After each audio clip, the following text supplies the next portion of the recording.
Saviez-vous qu'en 2016, le gouvernement américain a décidé de protéger 50 millions d'hectares de l'océan Arctique et 31 sites coraux dans l'océan Atlantique en y interdisant les forages pétroliers? Que des scientifiques ont réussi à détecter les ondes gravitationnelles prédites par Einstein il y a un siècle? Que l'Uruguay a gagné un procès historique contre le cigarettier Philip Morris qui réclamait des compensations suite aux réglementations anti-tabac? Ou même que l'ancien dictateur tchadien Hissène Habré a été condamné à perpétuité pour ses crimes contre l'humanité? Non, c'est normal. Avec les guerres, les attentats, les catastrophes naturelles et le décès de nombreuses personnalités, l'année 2016 semble avoir été particulièrement catastrophique. Et pourtant, il y a aussi eu de très bonnes nouvelles.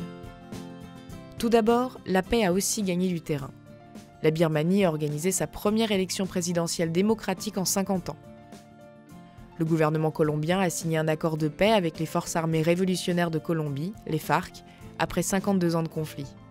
Et pour la première fois, la peine de mort est devenue illégale dans plus de la moitié des pays du monde. Il y a aussi eu des progrès en matière de santé à l'échelle mondiale. Un vaccin permettant de guérir du virus Ebola a prouvé son efficacité en Guinée. La Thaïlande a réussi à éradiquer la transmission du VIH et de la syphilis de la mère à l'enfant. Selon l'OMS, l'espérance de vie a augmenté de 9,4 années en Afrique depuis 2000, notamment grâce au traitement contre le paludisme.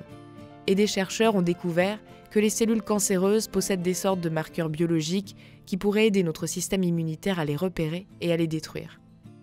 Enfin, l'environnement semble devenir de plus en plus une priorité. La Norvège est devenue le premier pays à bannir la déforestation. En Inde, 800 000 bénévoles ont planté 50 millions d'arbres en une journée, un record mondial. Cette année, le gouvernement a aussi mis en place la plus grande centrale photovoltaïque du monde. Et le Costa Rica a couvert ses besoins énergétiques avec de l'énergie renouvelable pendant plus de 100 jours. On aurait aussi pu mentionner que la NASA a découvert 1284 exoplanètes, que Taïwan et que l'Estonie ont pour la première fois élu une femme présidente, ou même que le panda géant n'est plus une espèce en danger. Bref, en 2016, il n'y a pas eu que des catastrophes.